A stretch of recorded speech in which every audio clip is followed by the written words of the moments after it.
क्या काम करते हैं? मैं बैंक पर ड्यूटी करता हूँ। अच्छा, तभी बंदूक के लिए घूम रहे जी हैं। जी। गुजारा हो जाता है महंगाई में? बिल्कुल गुजारा नहीं, हाँ। महंगाई कहाँ है अच्छा। ना, महंगाई उनके लिए है हम्म। जो नए काम कर रहा है उनके लिए। हम्म। आज 400-500 रुपए की आदमी मजदूरी कर रहा है, अच्छा। महंगाई कहाँ है? हाँ। पाकिस्तान की हालत है आज देखो, 300 रुपए किलो आटा बिक रहा हुआ है, ठीक है, खाने के लिए अनाज नहीं है। वहाँ है रोजगारी और महंगाई तो वहाँ है। राहुल गांधी तो कहते हैं यहाँ महंगाई है। भैया देखो, राहुल गांधी तो कुछ भी कहें, अच्छा। ठीक है, उनकी तो सब ठीक है। वे तो कल पहले भाषण में बोल रहे कि लीटर में आटा बिकना आना चाहिए, हाँ। ठीक है। तो जैसे कल प्रधानमंत्री कह रहे थे कि भाई मैंने गरीबों के लिए काम किया है, गरीबों का विश्वास मेरे पे है, तो आपका भी विश्वास मोदी जी बिल्कुल पे है? बिल्कुल, सबका विश्वास है मोदी के ऊपर, सबका विश्वास है। देखो कृष्ण भगवान ने जब जितनी जितनी विपदा पड़ी, जब कृष्ण भगवान ने जन्म लिया था भ्रष्टाचार को और रोकने के लिए, तो उनके वो आदमी सब भले न भाई, बिना को आदमी उठा रहा है, कृष्ण ऐसा कर रहा है, चीज कर रहा है, वो कर रहा है, गोपर की कर रहा है, ठीक है? अच्छा। भगवान को भी आदमी गाली दे रहा है। अब भगवान ने हमको जन्म दिया है, सब कुछ किया है, हम भगवान को भी गाली दे रहे हैं। भगवान भी सबे नहीं है किसी आप के। मानते हैं मोदी ने गरीबों के लिए काम किया? बिल्कुल किया है, क्या किया है? सब कुछ किया है। भारत कब टूटा था? कब टूटा था? 14 के बाद कह रहे हैं राहुल गांधी। अरे छोड़ो ना, 1947 में टूटा था, हैं कि अब टूटा है? एक बात बताओ, कौन सी भारत जोड़ो यात्रा थी? ये बताओ आप ही। कह रहे खाई पैदा हो गई थी हिंदू मुस्लिम में। काहे की खाई पैदा हो गई है? कुछ काम हुआ? काम सब कुछ काम इतना काम हो रहा है जिसका कोई समझ, ये चांदनी चौक पे आप खड़े हो। मैं बताता हूँ, आज से कुछ दिन पहले जो है ना सो मैं ट्रेन में सफर करता था, अच्छा। तो वहाँ पर जो है ना सो 200 रुपया टिकट लेते थे, 100 रुपया ट्रेन में घुसने का लेता था। फिर जो है ना सो 2 बजे रात में जो है ना सो 100 रुपया 50 रुपया जो है ना सो वो बॉडीगार्ड आता था, वो लेता था। जोड़ लो कितना पैसा लगता था टिकट का। अभी कितना लगता है? कहाँ पर घुसने का पैसा नहीं लगता है, न बीच रात में पैसा लगता है। बात रहा गैस सिलेंडर का, हमको याद है जो 3 दिन मजदूरी करते थे तब 1 महीना का राशन गैस चलता, चूल्हा जलाने का पैसा लगता था। 3 दिन मजदूरी करते थे तब मिट्टी तेल खरीद करके लाते थे, तो 1 महीना खाना बनाते थे। आज जो है ना सो कितने का आज जोड़ लीजिए, 100 रुपये लीटर, वही 100 रुपये किलो हर मजदूर आदमी लाता है गैस। 3 किलो गैस से 1 महीना चलता है। 500 रुपया। बात सुनो, महंगाई किसके लिए बढ़ी है? नौकरी किसके लिए नहीं है? जो है ना 2 बच्चे पैदा कर लिया उसके लिए नहीं है, जो 12-12 पैदा कर रहा है उसके लिए है, ठीक है ना? क्यों महंगाई है नहीं? कहाँ है? सिलेंडर की मैं बात करूं, देखो पहले क्या होता था कि सिलेंडर लोग लेने जाते थे, उसके बाद 2 दिन तक वो वेट करते थे कि और उस 2 दिन में कम 500 रुपए उनके खर्च हो जाते। तो 400 रुपए का सिलेंडर और 500 रुपए उनकी झाड़ी मारेगी, तो कितना हो गया? 1400 रुपए। आज सिलेंडर कितना है? 1000 रुपए का, ठीक है। एक फोन किया सीधा घर आया, ना झाड़ी गई ना कुछ। अब सस्ता है या महंगा है? ठीक है। जैसे मोदी ने कहा कि विपक्ष मेरे पे कितना भी आरोप लगा ले, लेकिन जो मैंने 140 करोड़ देशवासियों का प्यार जीता है, आपको भी लगता है कि वो प्यार जीतने में कामयाब हुए? बिल्कुल जीतने में कामयाब हुए हैं। आज किसी से भी पूछ लो, डायरेक्ट आप किसी से भी पूछ लो, अगर ये भाई बैठे हैं, ये बैठे, किसी से भी पूछोगे ना कि भाई मोदी जी ने काम किया है, तो वो सीधे यही कहेंगे अभी दिख नहीं रहा, लेकिन किया जरूर है, जो फ्यूचर में 10 साल बाद या 20 साल बाद सबको नजर आएगा कि हाँ काम हुआ था। शायद आज दिख नहीं रहा, क्योंकि क्या होता है जब हम मकान बनाते हैं ना तो पहली नींव रखते हैं। जब नींव रखने के बाद जो ईंट रखी जाती है ना, तो उसे बनने में टाइम लगता है। बच्चा पैदा होता है ना, पैदा होने के बाद भी टाइम लगता है। राहुल गांधी कहते हैं अपने दोस्त के लिए काम कर रहे हैं, अडानी के लिए।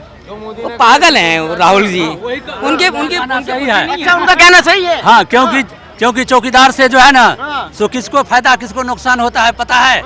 चोर को नुकसान होता है, चोर को नुकसान होता है, और जिसका संपत्ति का रक्षा होता है उसको फायदा होता है। चौकीदार से जो है ना सो एक को फायदा एक को नुकसान। अडानी ने आज 3 ट्रिलियन की इकोनॉमी अडानी की वजह से बनी है, ठीक है। अडानी ने 3 ट्रिलियन की इकोनॉमी बना दिया, और अडानी ने कमिट भी शायद किया है, ऐसा सुनने में आता है, लेकिन मैं नहीं कह सकता, क्योंकि जब तक प्रत्यक्ष सामने कोई चीज़ नहीं होती तब तक उन चीज़ों पर भरोसा नहीं करता। 5 ट्रिलियन की इकोनॉमी बनने में 2027 तक शायद हो जाएगा। ये मोदी जी का खुद का उनका माइंड चल रहा है कि कैसे बन, लेकिन वो कह रहे हैं कि हम 2025 तक करेंगे, हम कह रहे हैं 2027 तक करो, ठीक है। 5 ट्रिलियन कर दो, ठीक है, और 2030 या 32 तक 10 ट्रिलियन की इकोनॉमी भारत होके ही रहेगा। पहले लोग लखपति मुश्किल से होते थे। पहले क्या होते थे, तेरे अकाउंट में कितने पैसे हैं भाई, 10,000 हैं, 15,000 हैं। आज तेरे अकाउंट में कितने पैसे होंगे, 2-4 लाख तो पड़े होंगे। ठीक है, यानी कि आज लखपति की अगर संख्या बताऊं ना, तो कम से कम ना 50% से ज़्यादा लोग लखपति है। रुकिए, आपका क्या नाम है? हमारा उमेश शर्मा नाम है। राहुल गांधी का जादू चलेगा नहीं चलेगा? नहीं अरे क्यों नहीं चलेगा? इसलिए नहीं कि अभी मोदी का राहुल गांधी के बारे में पूछते हो तो मीडिया चला देगी राहुल गांधी का भी, जैसे मोदी ने चला दिया। हाँ, मीडिया को जैसे खरीदा हुआ है मोदी ने, ऐसा राहुल गांधी भी खरीद लेगा तो तुम उसका भी जादू चल जाएगा। तो ये तो देश की इकोनॉमी और उसके पीछे क्या किसी के बारे में बात करनी है भैया। जैसे बताओ कौन सा देश ऐसा है कि किसके प्रधानमंत्री की 18 देशों में टेलीकास्ट होता है भाषण, 18 भाषाओं में। आज से पहले इंदिरा गांधी का तो नहीं हुआ, और किसी का तो नहीं हुआ, मोदी जी का क्यों हो रहा है? तो होना नहीं चाहिए। 18 नहीं, 1 मिनट, 18 नहीं, सुनो, आप चाहोगे तो सब कुछ हो जाएगा। राहुल गांधी भी आ जाएंगे, हाईलाइट कर दो उसको। 18 हम नहीं, तो पूछ रहे हैं, आप वोट देंगे? अरे आप वोट देंगे तभी तो बनेंगे। सुनो, हम तो कट्टरपंथी बीजेपी हैं, हम तो बीजेपी को वोट देते हैं, बुराई भी उसकी करते हैं। राहुल से दिक्कत क्या है? राहुल की दिक्कत क्या, हमने कभी राहुल को जानते नहीं, कौन राहुल है? पप्पू भाई साहब को कौन जानता है? हम उसको जानते ही अरे नहीं। पूरी दुनिया जानती है, यात्रा करी है अभी उन्होंने। अरे वो कौन तुम्हारे पास गए थे क्या? अरे यहीं गए थे लाल किले। आप ही बताओ। लाल मैंने देखा है। देखा है आपने तो कार्रवाई की होगी, क्योंकि आपको पैसा भी मिला होगा, नहीं मिला होगा तो पीछे खड़े हो गए। अच्छा, हाँ, राहुल गांधी थे। हाँ, अच्छा, दिया होगा, उनने बोला होगा भाई मेरी होर्डिंग वगैरह मेरे आओ, थोड़ा सा करो टेलीकास्ट। बीजेपी ने कही होगी नहीं उसको पीछे हटाओ, पहले मेरा बात भाषण आएगी, पहले मेरे को आगे लाओ। तो मीडिया तो वो चीज है कि मीडिया तो किसको आज सुबह ऊपर उठा दिया, शाम को नीचे गिरा दिया। नहीं है, वो जैसे हो रही थी पहले वैसे अब भी वही है। वो ये ज्यादा कुछ नहीं है। क्या नहीं है? क्या नहीं है? तुम बोलो ना। अरे क्या सिलेंडर महंगा हो गया। होन दो, क्या हुआ?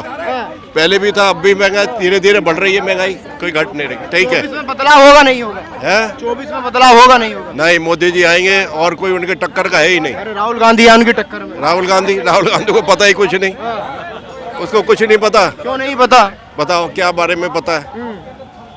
एक सेकंड, वो वहाँ पे गया था कश्मीर में झंडा फहराने, एक बार क्या था कर फहराऊंगा, दोबारा क्या था नहीं फहराऊंगा, तीसरी बार क्या था फहराऊंगा, चौथी बार फहराया। जिसका अपना डिसीजन कुछ नहीं है, वो कंट्री को क्या संभालेगा? वो कह रहे हैं महंगाई कम करेंगे, बेरोजगारी कम करेंगे, रोजगार देंगे। जब उसको काम करने नहीं आता तो महंगाई क्या कम करेगा? काम करना नहीं आता राहुल गांधी? बिल्कुल बेकार। अभी करता हाँ, कभी करता ना। अंकल कितनी उम्र हो गई? मेरी 76। 76। हाँ, तो प्रधानमंत्री तो बहुत सारे देख लिए होंगे। बहुत देख लिए होंगे, चलो फिर क्या करूं। तो मोदी में ऐसा क्या खास दिखाई दिया? खास एक तो है ना, उसके 9 साल में कोई चोर नहीं पकड़ा गया। 9 साल में सब आदमी ईमानदारी से काम करते चले जाते, घोटाला नहीं हुआ? कोई घोटाला नहीं हुआ। और काम हुआ कुछ? काम सारा हो रही है। जो ये पहले हमारे अरबों रुपए का नुकसान में चलते थे, हमारा अरबों रुपए का फायदे में चल रहे हैं। और बोले खान साहब क्या हालचाल? अंकल आपका क्या नाम है? वीरेंद्र शर्मा। शर्मा जी, क्या लग रहा है 24 का जो माहौल है अफरा-तफरी का? मोदी जी कह रहे हैं कि मैंने विकास किया है, लोगों की समस्याओं को सुना है, गरीबों का विश्वास जीता है। देखिए 2024 में इसमें कोई शक नहीं कि मोदी जी, मैं किसी पार्टी को बिलोंग नहीं करता हूँ, लेकिन देश के जो हालात दिख रहे हैं अभी, इन 10 सालों में काफ़ी बदले हैं और एक पूरे वर्ल्ड में एक इंडिया का नाम हुआ है। और मेरे को लगता नहीं कि इस समय मोदी जी के अलावा और कोई दूसरा विकल्प देश के सामने है। एक कह रहे हैं कि महंगाई बढ़िया, हल्ला मचा हुआ है। देखिए महंगाई बढ़ी पूरी, मेरी एक बात ध्यान से सुनिए। इस समय मैक्सिमम जितने बड़े कंट्री हैं सब इम्प्लिसिस की मतलब अर्थव्यवस्था की मार से जूझ रहे हैं। इंडिया इस समय ऐसा है जो पूरी अर्थव्यवस्था एकदम जीडीपी भी बहुत अपने अच्छे स्तर पर की अर्थव्यवस्था बहुत बड़ी ये चीज़ है। और ये मतलब इतना आसान नहीं है इसको मैनेज करना। बड़े बड़े अर्थशास्त्री उन सबकी राय लेते हैं, वो ऐसे कोई डिसीजन वैसे नहीं लेते हैं वो, जो इतना पूरे वर्ल्ड में एक जिस स्थान पे पहुँचे हैं, इतना मेरे को लगता नहीं कि हिंदुस्तान में आज की तारीख में कभी किसी ने ऐसा काम किया हो जो मोदी जी ने किया है। एक धरती पे 80 करोड़ लोगों को अभी भी 1 साल के लिए अनाज करोड़ बढ़ा दिया। महंगाई हम बोल रहे हैं महंगाई बढ़ रही है, महंगाई बढ़ने के बावजूद उनको 80 करोड़ लोगों को खाना देना, जबकि पाकिस्तान में देखो आप आटे की मारामारी हो रही है, श्रीलंका में बदहाली के हाल है, अभी देखो अब अफगानिस्तान उधर कैसी पोजीशन, उसके बदला हिंदुस्तान में आज की तारीख में मैं कहता हूँ वर्ल्ड में नंबर 1 पोजीशन में है और आने वाले कुछ सालों में हो सकता है दूसरी तीसरी अर्थव्यवस्था बन जाए। बताइए लोग कह रहे क्या है, राशन नहीं देना चाहिए, कुछ भी फ्री नहीं देना चाहिए, 80 करोड़ लोगों को राशन देके बेरोजगार बना दिया। देखिए बेरोजगार नहीं बनाया है। यदि 80 करोड़ लोगों को, जिनको रोजगार किनको दिया जा रहा है, जिनको जरूरत है उनको दिया जा रहा है। कोई ऐसा तो नहीं कोई रेवड़ी बांट रहे हैं, उनको नीड है। इस समय महंगाई भी है और महंगाई के समय यदि नीड है तो बोले उनको दिया नहीं कुछ, और दे रहे हैं तो बोल रहे हैं कि आप दिया जा रहा है। तो ये मतलब चित भी मेरी पुट भी मेरी, ये ठीक नहीं है। आपको नहीं लगता राहुल गांधी अगर आए तो बदलाव ला सकते हैं? देखिए सब ऐसा है, इस बारे में ये सवाल पूछना अपने आप में बेईमानी है। ये अच्छा, बेईमानी है सवाल पूछना भी? मेरी बात सुनो, वास्तव में अभी उनके कुछ एक बात उन्होंने, कुछ वीडियो उनका वायरल हुआ था कि ये हाथ क्या है, क्या उन्होंने बोला था ये रुद्र का अवतार है, कृष्ण का वो है। ये मतलब ऐसा नहीं है। राहुल गांधी में अभी उनको 10-15 साल लगेंगे मैच्योर होने में, बहुत टाइम लगेगा उनको। अभी उनमें मैच्योरिटी के लेवल नहीं आया है, एक उनको बहुत टाइम लगेगा अभी। अब हो सकता है जब तक उनका रिटायरमेंट का टाइम आ जाए, बात अलग है। मेरे को Rahul Gandhi he is a very nice person, आदमी बहुत बढ़िया है वो, लेकिन राजनीति के में उनको नहीं आना चाहिए। ठीक है अंकल, धन्यवाद।